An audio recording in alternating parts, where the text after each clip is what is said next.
श्री स्वामी समर्थ. आजची आपली कथा आहे विधवा सून. सारिका, श्यामचा अपघात झाला आहे. फोनच्या त्या एका वाक्याने सारिकाच्या हातातला ग्लास जमिनीवर पडून फुटला. पाणी सांडलं, पण त्याहून जास्त काहीतरी तिच्या आयुष्यात सांडून गेलं होतं. क्षणभर तिला काहीच कळेना. कानात शब्द घुमत होते, पण अर्थ पोहोचत नव्हता. श्याम, अपघात? नाही, असं होणं शक्यच नव्हतं. श्याम म्हणजे तिच्या आयुष्याचा आधार होता. सकाळी उठल्यापासून रात्री झोपेपर्यंत तिच्या जगाचा केंद्रबिंदू. साधा, प्रामाणिक, कुटुंबासाठी जगणारा नवरा. आणि आज सारिका धावतच सासरच्यांसोबत हॉस्पिटलला पोहोचली. सासू सासऱ्यांचे डोळे आधीच लाल झालेले होते. डॉक्टर बाहेर आले. चेहऱ्यावरचं गंभीरपण काहीतरी वेगळंच सांगत होतं. आम्ही पूर्ण प्रयत्न केला, पण डॉक्टरचं वाक्य पूर्ण होण्याच्या आधी सारिकाच्या पायाखालची जमीन सरकली. श्याम गेला होता, तो कायमचा. त्या क्षणी सारिकाच्या आयुष्यातील सगळे रंग फिके पडले. तिच्या कुशीतलं छोटंसं मूल आईकडे पाहत रडत होतं, पण तिला त्याचं रडणंही ऐकू येत नव्हतं. ती फक्त श्यामकडे पाहत होती. न हलणारा, न बोलणारा, न हसणारा श्याम. श्याम आणि सारिकाचा संसार सगळ्यांसाठी आदर्श होता. जॉईंट फॅमिली, प्रेमळ सासू सासरे, हसतं घर. सारिका सकाळी उठून सगळ्यांसाठी चहा करायची. सासू तिच्या हातचं कौतुक करायची. सासरे तिला आपली मुलगी म्हणायचे. श्याम नेहमी म्हणायचा, आपण नशीबवान आहोत सारिका, असं कुटुंब सगळ्यांना मिळत नाही. आणि आज तेच घर पोरकं झालं होतं. श्यामच्या अंत्यसंस्कारानंतर घरात एक विचित्र शांतता पसरली होती. ना कुणाचं बोलणं, ना हसणं, फक्त सासूच्या डोळ्यातून वाहणारं पाणी आणि सासऱ्यांचा दडपलेला श्वास. सारिका एका कोपऱ्यात बसून होती. तिचं कुंकू पुसलं गेलं होतं. हातातल्या बांगड्या काढल्या होत्या. ती आता विधवा झाली होती. हा शब्द तिच्या कानात सतत घुमत राहिला, पण त्या घरात कुणीही तिला वेगळं वागवलं नाही. सासू तिच्या डोक्यावरून हात फिरवत म्हणाली, रडू नकोस बाळ, आम्ही आहोत तुझ्यासोबत. सासरे म्हणाले, श्याम गेला, पण तू आमची सून नाहीस, आमची मुलगी आहेस. त्या शब्दांनी सारिकाचं काळीज अजून दुखावलं. इतकं प्रेम श्याम नसतानाही. काही दिवसांनी इन्शुरन्स कंपनीकडून फोन आला. श्यामने काही वर्षापूर्वीच मोठा इन्शुरन्स काढला होता, 50 लाख रुपयांचा. ते सगळे पैसे सारिकाच्या खात्यावर जमा होणार होते. सारिकाला काहीच आनंद वाटला नाही. तिला त्या पैशामध्ये श्याम दिसत नव्हता. सासरच्यांना जेव्हा हे कळलं, तेव्हा सासू शांतपणे म्हणाली, हे पैसे तुझेच आहेत बाळ. श्यामने तुझ्या आणि मुलाच्या भविष्याचा विचार केला होता. सासरेही स्पष्ट बोलले, आम्हाला काही नको, आम्ही आमच्या गरजा भागवू, तू फक्त इथेच राहा. त्या क्षणी सारिकाला वाटलं, आपण किती नशीबवान आहोत. पण जिथे पैसा असतो तिथे सल्ले आपोआप येतात. माहेरच्यांना जेव्हा ही बातमी कळली, तेव्हा आई, भाऊ, वहिनी सगळे धावत आले.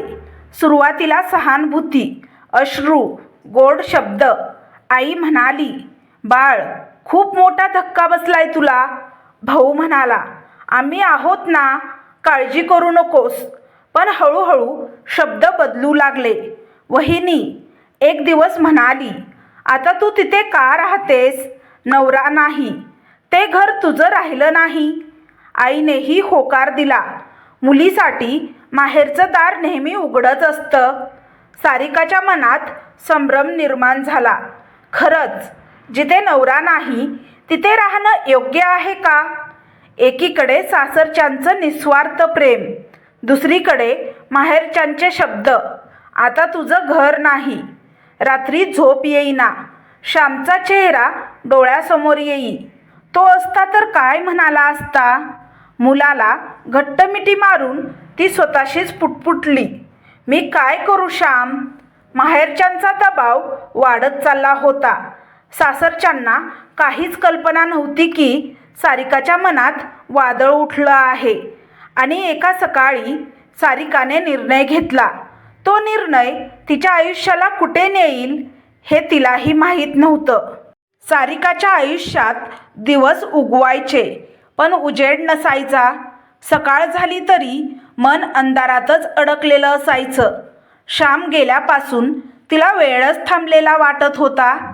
घरात घड्याळ वाजायचं पण तिच्या आयुष्यातील प्रत्येक सेकंद एकसारखा वाटायचा, रिकामा. सासू पहाटे उठून देवापुढे दिवा लावायची. सासरे अंगणात बसून पेपर वाचायचे. सारिका सगळं पाहायची पण काही बोलायची नाही. माहेरचे आता रोज फोन करू लागले होते. आईचा आवाज काळजीपेक्षा जास्त सल्ले देणारा झाला होता.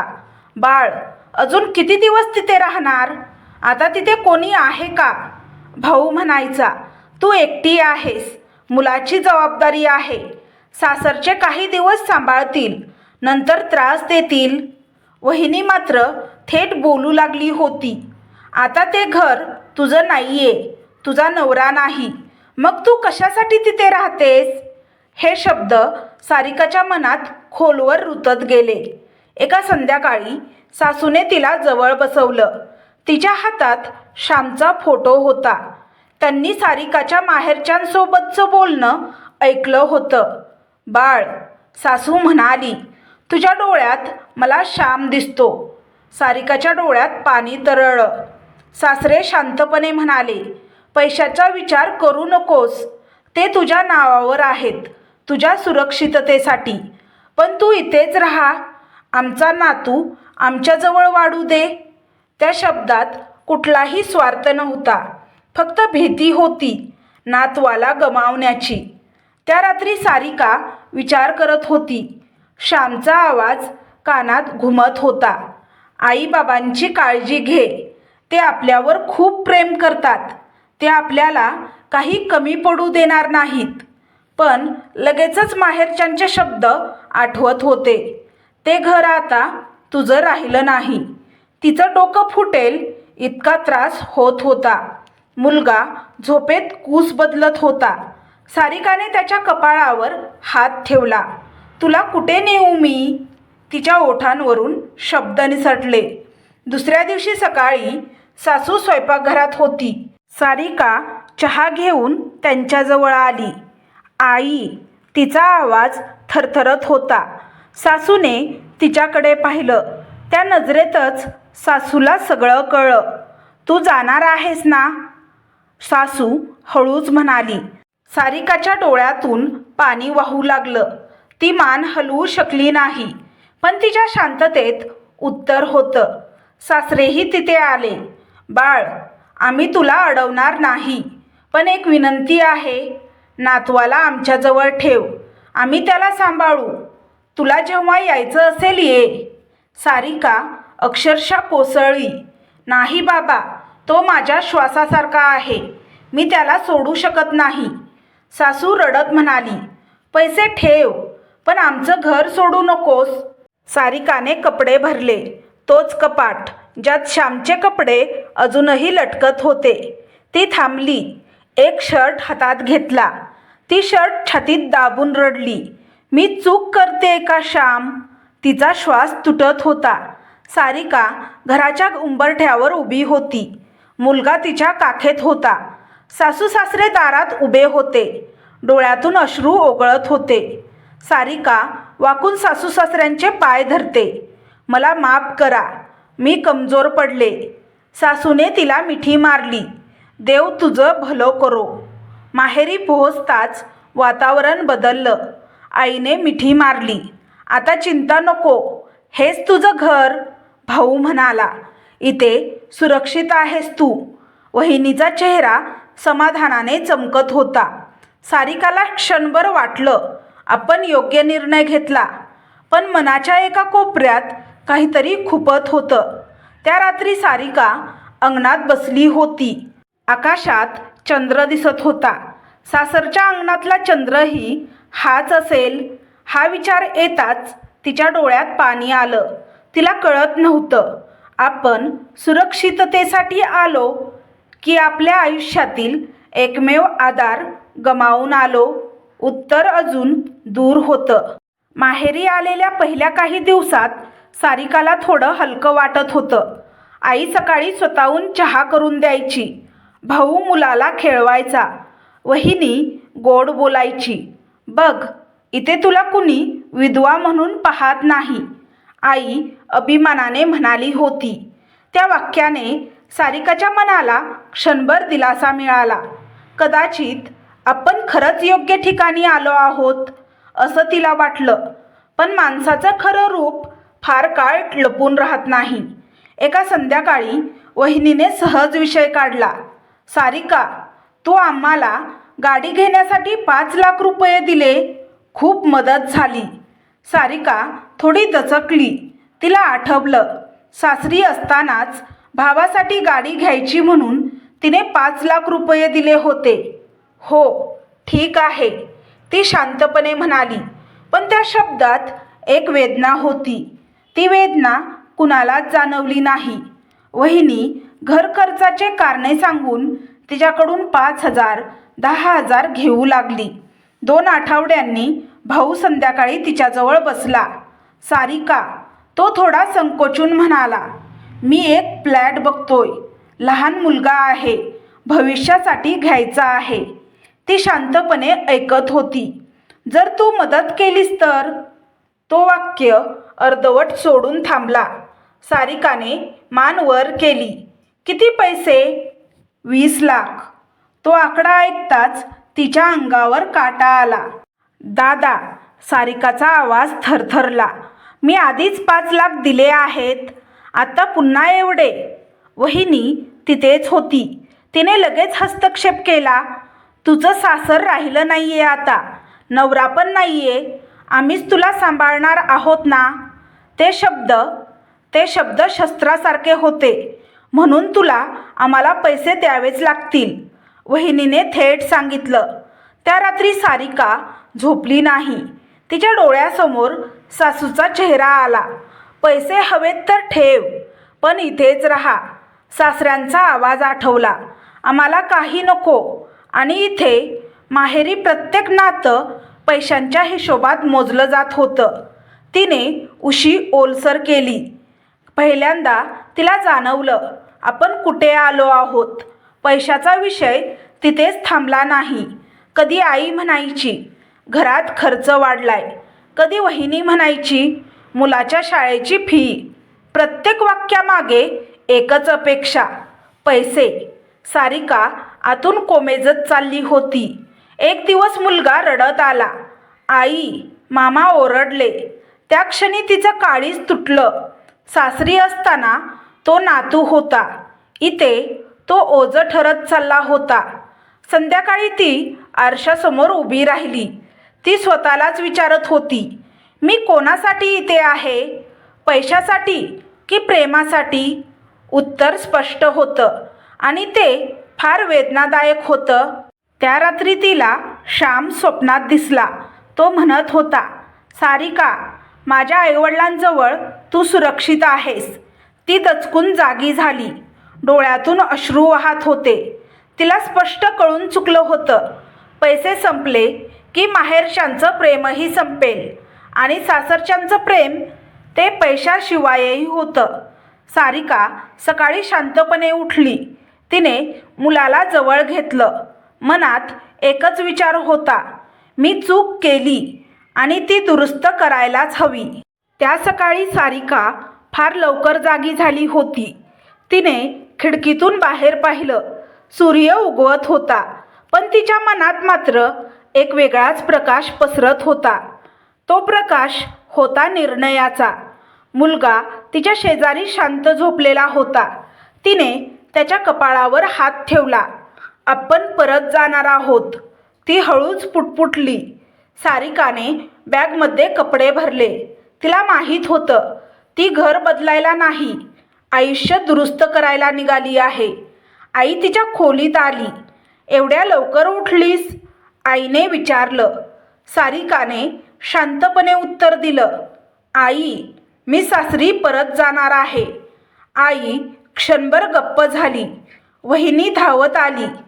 काय, तू वेडी झालीस का? ते लोक तुला काय देणार आहेत? सारिकाने पहिल्यांदाच ठाम आवाजात उत्तर दिलं, ते मला पैसे नाही, माणूस म्हणून मान देतात. भाऊही तिथे आला. तू गेलीस तर आम्ही काय करायचं? तो म्हणाला. सारिकाने त्याच्याकडे पाहिलं. त्या नजरेत राग नव्हता, फक्त दुःख होतं. मी तुम्हाला मदत केली, पण मला इथे प्रेम मिळालं नाही. वहिनी तिरसटपणे म्हणाली, तुझ्याकडे खूप पैसे आहेत म्हणून चालली आहेस का? त्या वाक्याने सारिकाचं मन थरथरलं. हो, ती शांतपणे म्हणाली, कारण मला समजलं, पैसे असतील तेव्हाच इथे नातं आहे. सारिका मुलाला घेऊन घराबाहेर पडली. कुणी अडवलं नाही, कुणी थांबवलं नाही, कारण आता तिथे थांबवण्यासाठी नातं उरलेलं नव्हतं. रस्त्यात बसून तिच्या डोळ्यातून अश्रू वाहत होते, पण ते अश्रू दुःखाचे नव्हते, ते शहाणपणाचे होते. सासरचं घर तसंच होतं, पण शांत, उदास. दार बंद होतं. सारिका उंबरठ्यावर उभी राहिली. दार वाजवलं. हात जोडले. डोळ्यातून अश्रू ओघळले. दार उघडलं. सासू समोर उभी होती. क्षणभर दोघीही गप्प. सारिका थरथरत पुढे गेली. सासू सासऱ्यांचे पाय धरले. मला माफ करा, मी तुमचं प्रेम ओळखू शकले नाही. सासूच्या डोळ्यातून पाणी वाहू लागलं. तिने सारिकाला उचलून मिठीत घेतलं. घर सोडून गेलेली सून नाहीस तू, तू आमची मुलगी आहेस. सासरेही पुढे आले. नातवाला पाहताच त्यांचे डोळे पाणावले. आमचं घर परत भरून आलं. ते म्हणाले. मुलगा आजोबांकडे धावत गेला. आजोबा, तो म्हणताच सासरे कोसळले. आमचा जीव आहे हा, ते म्हणाले. त्या क्षणी सारिकाला जाणवलं, हेच खरं घर आहे. सारिकाने ठरवलं, पैशाचा योग्य वापर करणार, मुलाचं भविष्य सुरक्षित करणार आणि सासरच्यांची सेवा करणार. सासूने तिला सांगितलं, पैसे जातील पण संस्कार राहतात. त्या रात्री सगळे एकत्र जेवले. खूप दिवसांनी घरात हसू आलं. सारिका देवापुढे उभी राहिली. देवा, ती म्हणाली, माझं घर ओळखायला मला उशीर झाला, पण तू मला परत आणलंस. कथेचा संदेश असा आहे की पैसा माणसाला जवळ आणू शकतो, पण प्रेम फक्त नात्यांमध्येच मिळतं. जिथे स्वार्थ नाही तेच खरं घर. तर तुम्हाला ही कथा कशी वाटली हे कमेंट बॉक्समध्ये कमेंट करून नक्की सांगा. कथा आवडल्यास व्हिडिओला लाईक, शेअर, सबस्क्राईब करा. व्हिडिओला हाईप करा, जेणेकरून हा व्हिडिओ जास्त प्रेक्षकांपर्यंत पोहोचेल. व्हिडिओ पाहिल्याबद्दल मनापासून धन्यवाद. श्री स्वामी समर्थ.